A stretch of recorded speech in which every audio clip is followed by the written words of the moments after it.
It was my sophomore year, a week before I had to portray the character Lurch in the musical The Addams Family. And at that time, I was in a part of my life where I felt alone. I was living the way any normal person was living that was feeling misplaced in this world. Each day, I would put on my mask of happiness and go to musical practice. One day at rehearsal, I was feeling weak, somewhat out of order. Feeling sick, I snuck off the stage, and my mask of happiness fell in the hallway, and my true face was revealed for all to see. Knowing this caused myself to be able to breathe, but still allowed myself to scream for my mother and sister to help ease my pain of feeling unloved, unwanted. I was immediately transported to the hospital, but no matter what medicine the doctors prescribed to me, that feeling of loneliness never left my system.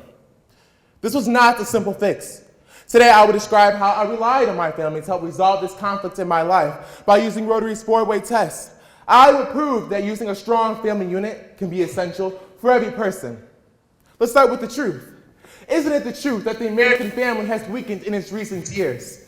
According to the Daily Mail website from 1990 to 2010, they documented that 12% of kids raised by one parent displayed serious behavioral problems by the age of 7, compared with just 6% of kids raised by both parents. I know some fellow classmates who won't come to school, or even when they do come to school, won't do any of the work. Why? Ask them. They'll tell you. It's because the parents at their home is too busy working to even pay attention to their kids. I personally live in a single parent's home, but what separates me from my peers is that even though I live in a one-parent's home, I still get that love and support from both of my parents. So we can strengthen children and thereby American citizens with parents. Parents need to show their kids that they care about them by encouraging them to do outstanding things, but also disciplining them when they start to stray from the path. Isn't it the truth that the American children deserve a strong and caring family? For my next point, would focusing our national attention on improving families be fair to all concerned? Well, what if I told you that building a stronger family unit could be essential and make the world a safer environment for every person? According to the Brain Research Institute, they documented 609 murders, 1,944 forcible rapes, 22,938 robberies, and 35,736 assaults committed by teens. They concluded that giving kids effective attention is not a manipulation of adults, but a survival need.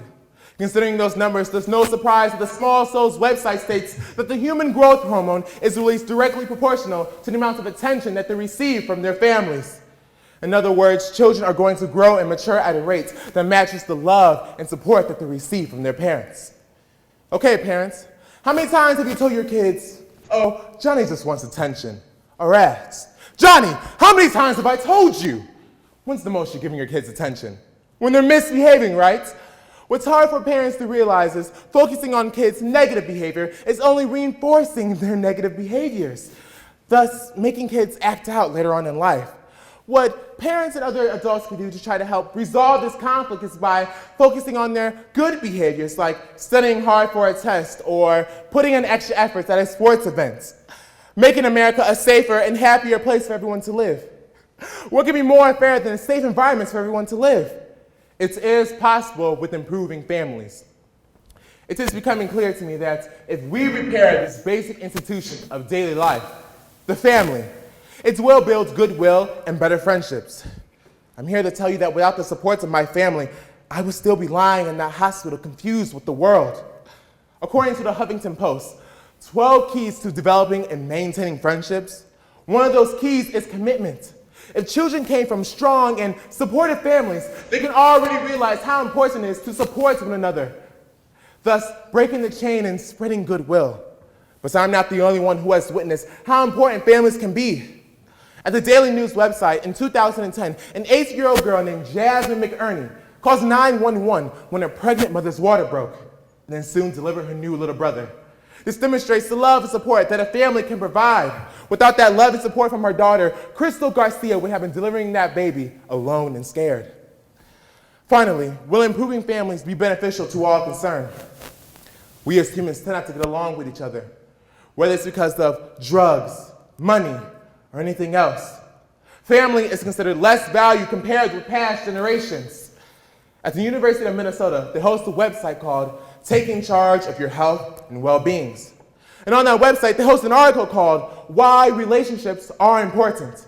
And that article states that the health risk of being alone and isolated in one's life is also associated with the health risks of cigarette smoking, obesity, and high blood pressure. But there's still hope.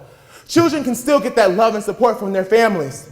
When parents are having a hard time putting food on the table, there can be relatives or even neighbors to give out a helping hand. A personal experience is when my sisters went off to college with the help of family and friends easing their financial needs. Family is the building block of living a happier and healthier life. Without it, life would be much harder to live. Essentially, the 4-way test allowed me to explain the problems of family relationships and how we can revert back to a time when family was number one in a person's life. So when you leave here today, think about the last time you talked to your mother, your father, siblings, a friend, just to see if they're doing okay. You never know. That's one conversation could change their life for the better. It sure changed mine. Thank you.